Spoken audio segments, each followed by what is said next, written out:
Hey guys, I'm Dr. Jessica Finley. And I'm Dr. Jeff Finley. Today we're going to talk about sleep. It's something that we all do. Some do it better than others, but sleep is one of the foundational pillars that must be working well if you want to achieve true wellness. Today we're going to look at what should normal sleep look like, why it is important, what can interrupt it, and of course how to fix it. These three main categories are duration, consistency, and intensity. So let's start with duration. Research has shown that less than 6 to 7 hours or greater than 9 hours is actually associated with poor health. So that means that the ideal range is about 7 to 8 hours. But you heard me right. That means if you get less than that, or even more than that, and that includes teenagers, they both can mean that something is wrong and that there's an underlying issue that needs to be addressed. The next thing we're going to talk about is consistency. So just know that consistency is just as important as how long you sleep. This is what is known as your circadian rhythm.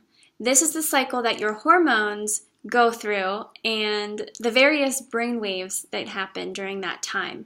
So keeping a schedule helps your body know when it's time to sleep and when it's time to wake up. Research has shown that night shift workers have an increased risk of several diseases, mostly because their schedule is so inconsistent and it interrupts the normal sleep. So bad news for nurses or third shift workers or people who just pick up shifts there. The last one is your intensity. In other words, how soundly do you sleep? Are you a light sleeper? Are you the person that they say sleeps like a rock? Consistently waking up, tossing and turning, all of these things affect the intensity or how well you sleep. Just as important as how long, what your schedule is are you actually sleeping during that entire time? Things that can interrupt these would be any inflammatory process. Most common one people will think of is pain, digestive issues, blood sugar regulation, and even hormonal. And this includes your stress hormones. All of these can interfere with your intensity at which you're sleeping. So why is sleep so important? Research shows that poor sleep has been linked to increased risk of death, high blood pressure, increased cardiovascular disease, increased type 2 diabetes, metabolic syndrome, obesity in children, increased sugary food intake, increased fat mass, and increased risk of autoimmune disorders. That's a lot of stuff, guys. If some of that can be helped with just sleep, I think that's a pretty good idea. But even just having your phone around you or watching TV before bed, that gives off a blue light, and it has shown to suppress your metabolism the next morning. Goodness gracious. So what are the main categories of things that affect our sleep? Inflammation is a big one, as we already talked about. If you have leaky gut, this can also affect your sleep. How ramped up any type of disease that you may be dealing with. Think about when you have a cold and you're constantly coughing, you keep waking up. Even mucous membrane inflammation. This is from the intestinal lining that you have. When that gets really flared up, that also affects your sleep. Research has also even shown that just being jet lagged affects your gut. So when you're traveling from one place to the other, it throws off your ability to digest things. It's going to throw off your sleep, as we just mentioned. So this is likely, they think, either from the lack of sleep from changing or just even the time zone shift.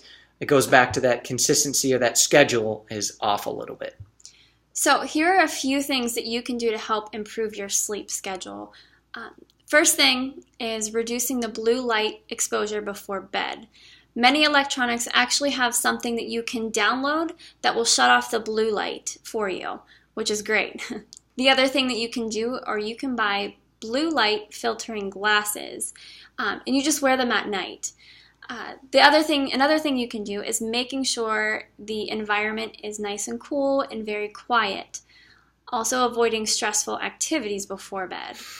This can be anything from an argument with your spouse, which we kind of talked about last week. We already know what happens there. Fight scenes in a show or a movie, the news, or anything that will stress you out before bed. Stress, as we already mentioned, is a big deterring factor to sleep. So take a nap if you need to. Research has shown that this can help protect against any negative effects of sleep deprivation. I personally love this piece of the article because I love naps. But also understand that it's just a temporary solution. The best and final tip is to investigate any hormonal imbalance, inflammatory, or digestive issues. Most of these are not hard to fix, but it does require some commitment and effort on your part, as well as a skilled clinician to help you address these issues. As always, guys, thanks for tuning in, and we'll talk to you next time.